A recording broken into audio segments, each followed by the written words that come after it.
my sweet tooth. Ow. If all day long instead of munched on candy, life will be improved by as much as can be. It'll be easy as a piece of Pregled pri zobozdravniku je relativno redek in pogosto stresen dogodek. Na pregled se mora vsaj deloma pripraviti vsak človek, za otroke z motnjami avtističnega spektra pa je potrpežljiva priprava še bolj zaželena, celo nujna. Otroka na pregled najlažje pripravijo starši, ki ga najbolje poznajo, dragoceno pa je, če ima tudi zdravstveno osebje znanje in možnost, da se vključi in staršem pomaga. Priprava otrok z motnjami je podobna običajni pripravi otrok, določene stvari pa so bolj poudarjene. Na splošno lahko rečem, da otroka pripravimo na kognitivni ravni. To pomeni, da že prej spozna, kaj se bo dogajalo, v kakšnem vrstnem redu, kako se tam obnašati. In na čustveni ravni, se pravi, kaj ob tem čuti, česa ga je strah, kako lahko dobi občutek nadzora in kako zdržati z različnimi frustracijami. Otroka pripravimo po smernicah povej, pokaži, naredi.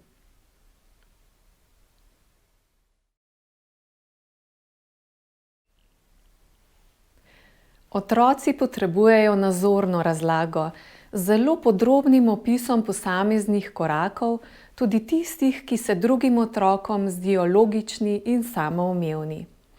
Otroka spodbujamo, da postavlja vprašanja in preverjamo, kaj razmišlja. Kasneje otroku lahko postavljamo tudi določene miselne prepreke ali presenečenja. Začnemo s takšnimi, ki so za otroka prijetna. Vmes mu damo recimo piškot. Nadaljujemo z nevtralnimi, recimo zamenjamo vrstni red dogodkov, kasneje pa z bolj neprijetnimi.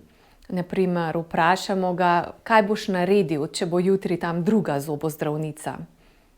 Posebej je dobro, da se posvetimo uravnavanju tesnobe. Dober način za to so pesmice.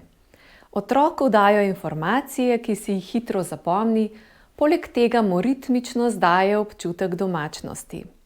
Za tisto, kar pa vemo, da bo zanj posebej stresno, lahko že vnaprej nakažemo rešitve.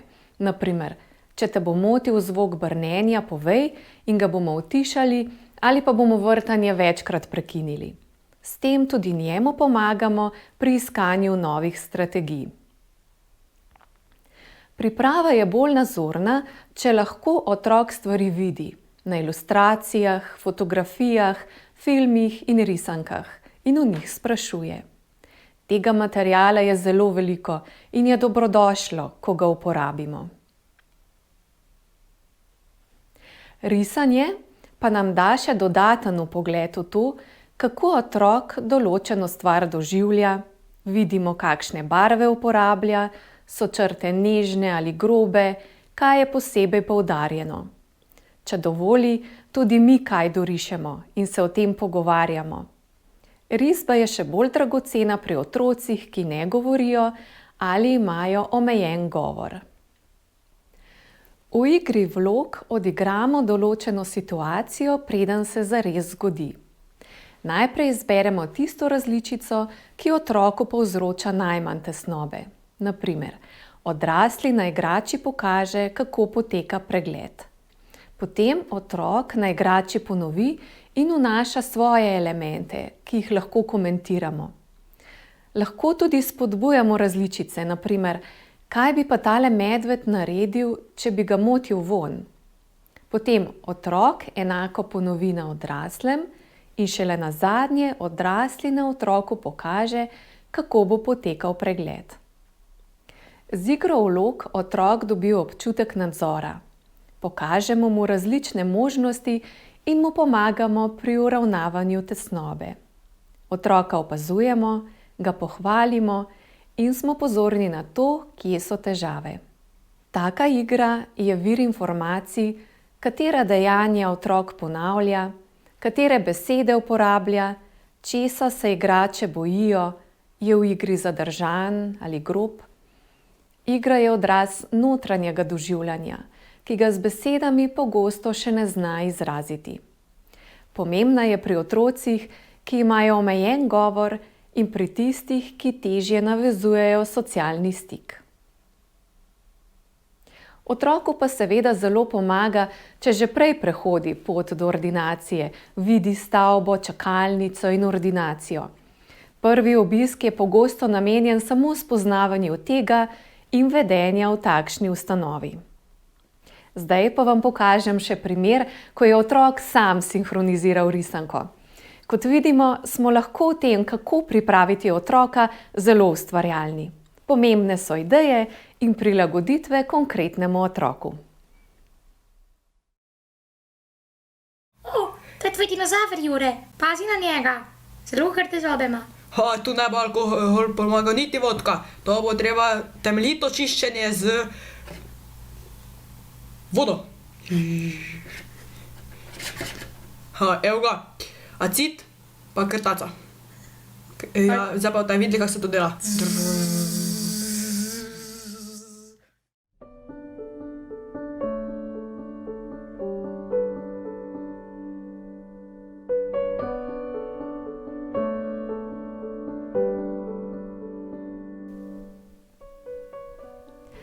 Zdaj pa bom povedala še nekaj konkretnih nasvetov, kako obravnavati otroka z motnjami avtističnega spektra v zobozdravstveni ordinaciji.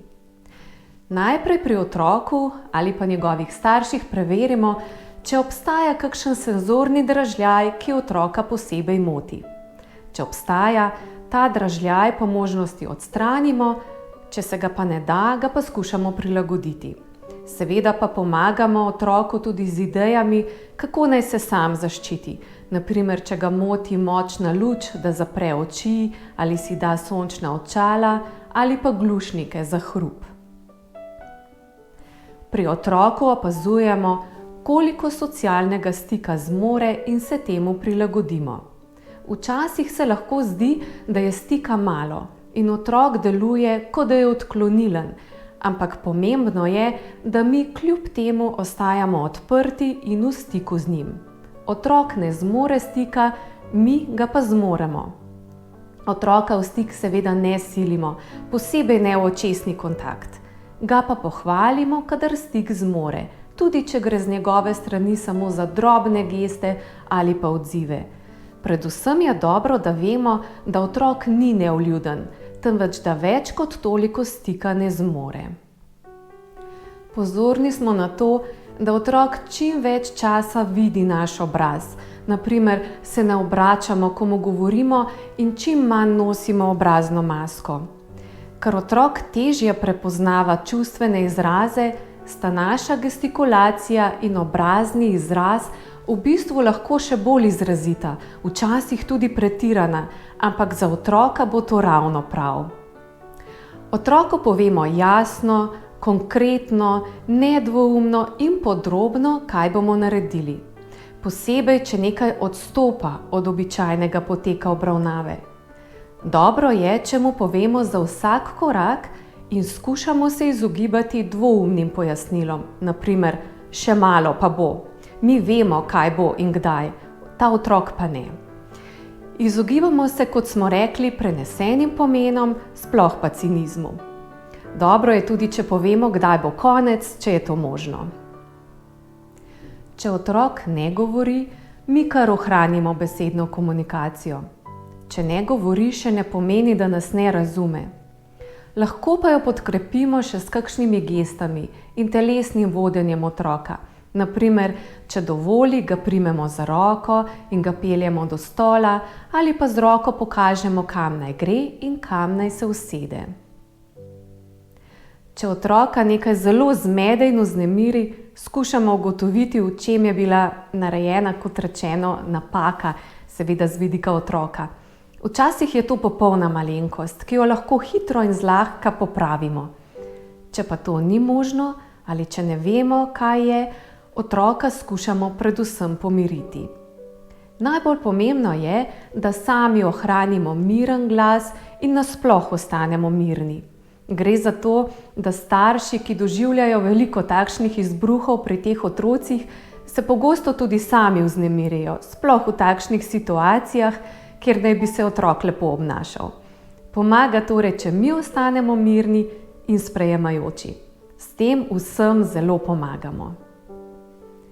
Otroka lahko zamotimo ali odpremo pot v socialni stik, če poznamo njegov posebni interes. Če ga ima, govorili smo o baterijah, dinozaurih. Ko ga v tem interesu vprašamo, ga preusmerimo na področje, ki je njemu domače in mu je seveda zelo všeč. Tako z njim lažje navežemo stik in zmanjšamo njegovo tesnobo. In tako ves pregled lažje poteka. Mogoče bi omenila še to, da če se otrok obnaša malo neobičajno, pa če to ne moti poteka pregleda, temu ni treba posvečati ne vem koliko pozornosti. Recimo, da ves čas šteje svoje prste ali pa da oddaja določene neobičajne zvoke. Njegovo vedenje ima razlog in je v funkciji nečesa, čeprav zgleda nenavadno. Če pa to moti pregled, mu lahko rečemo, če je možno, da bi nehal s tem. Nekateri nehajo, če pa tudi težko neha, recimo, da je to za njega zelo močan način za uravnavanje tesnobe, pa če se da, mogoče mi prilagodimo svoje delo. Ampak dobro je, da se o tem dogovorimo. Recimo rečemo, zdaj nehaš krožiti s glavo in bom jaz malo vrtala, ko pa bom nehala, ti bom rekla in lahko spet ti krožiš. Ko pa bom rekla, da je dovolj, pa bom spet jaz in tako naprej. Otrok praviloma to kar dobro razume. Na ta način pa mu nekaj ne samo odvzamemo, ampak mu damo izhod in občutek nadzora. Dobro je, da v otrokov karton beležimo te njegove posebnosti.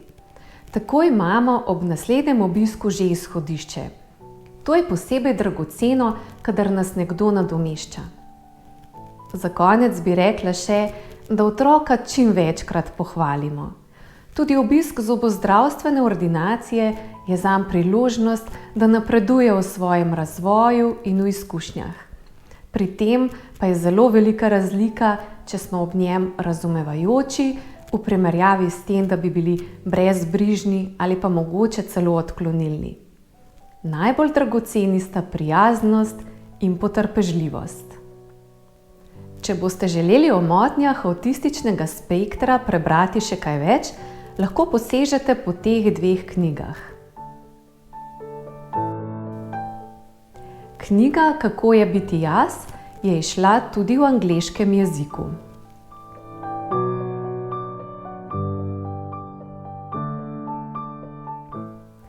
Če se zavedamo, da otrok z motnjami avtističnega spektra kljub svojemu drugačnemu vedenju ni razvajen, nevzgojen, težaven, nesposoben, čuden, kar se pogosto sliši, če mu pomagamo pri navajanju na socialno situacijo v ambulanti in če ohranimo sprejemajoč stik, otrok dobi dobro novo izkušnjo. Ta mu pa lahko bistveno pomaga pri njegovem razvoju. Hvala za vašo pozornost, vsem vam želim uspešno in prijetno delo.